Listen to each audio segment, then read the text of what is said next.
Get ready for transcription in 5 seconds. 4, 3, 2, 1, start.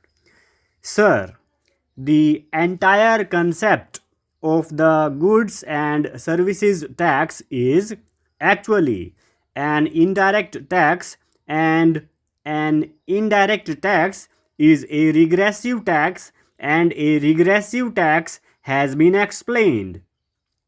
All of us know what a regressive tax is and how it burdens the poor much more, and it should not burden those people for whose welfare we are all supposed to work for. Now, you consider this situation. In India today, the direct tax component revenue in our country today for our country's resources is 37%. 62% already comes from your indirect taxes. That is, the people are burdened by that amount. In the last budget, which the Honorable Finance Minister presented, he said indirect taxes have been hiked to the tune of around 20,000 crores of rupees, while the direct taxes have been reduced by over 1,000 crores. What are you doing? Enriching the rich and impoverishing the poor. Now, in this sort of an atmosphere, compare our 37% of direct tax collections with the other emerging economies in South Asia. Look at Indonesia. They have a direct tax revenue component of 55%. Look at South Africa, part of BRICS. They have a direct tax revenue component of 57%.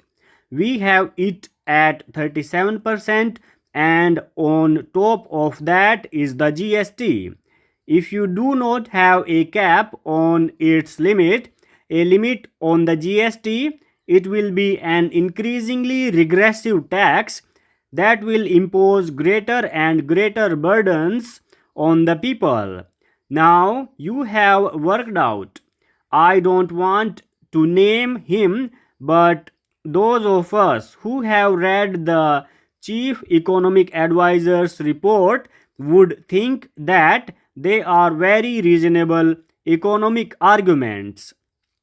Those are economical sound arguments that have been put in there.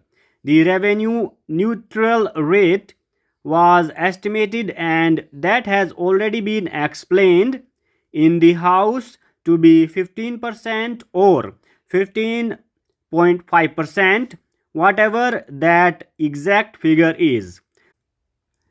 But remember, sir, there was an R&R calculated in 2014, which was then very strongly opposed, and that R&R that was calculated then was 27%, 13% as the central taxes, and 14% as the state taxes. This is a very heavy burden on the people who are also hit by high inflation. Now, if you have this sort of an R&R, and on top of that you have the bands, you may have bands less than that, but then a tax rate of around 24% or 25% that will just cripple a vast majority of our people. I have said this before. What is the reality today? It is reported that in the last 1 year, the number of US dollar billionaires in our country have increased from 100 to 150. Wonderful. May that tribe increase. So, as your own saying goes, that is, Shining India. What does the 2011 economic data report show? In 90% of Indian families, the bread earner of the family earns less than rupees 10,000 a month. These are the two Indias you already have.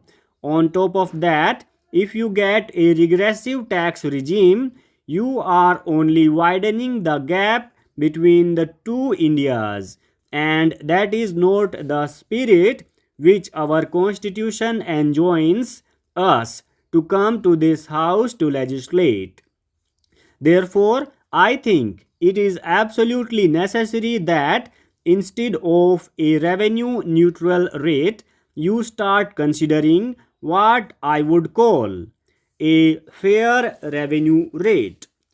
I am seriously suggesting to the Honorable Finance Minister that this be considered as a fair revenue rate and to work on it. By the time you bring the GST bill, you can actually work on a fair revenue rate for the states concerned, and then you have a cap on it. So, that assurance must also come when the GST bill is brought before us. How it will be brought, I will come to later. So, when it is brought before the House, that should be taken into account. The third major point that I have, sir, is concerning the concrete amendments. There are certain problems in the concrete amendments which the Honorable Finance Minister has moved. In the third amendment, for instance, of clause 9, he suggests three categories. He has given 1A, 1B, and 1C. Sir, 1A says the amount apportioned to a state under clause 1 shall not form part of the consolidated fund of India. Yes, because it has to be shared. So once it goes in there, then you and I will have to sit again to apportion it.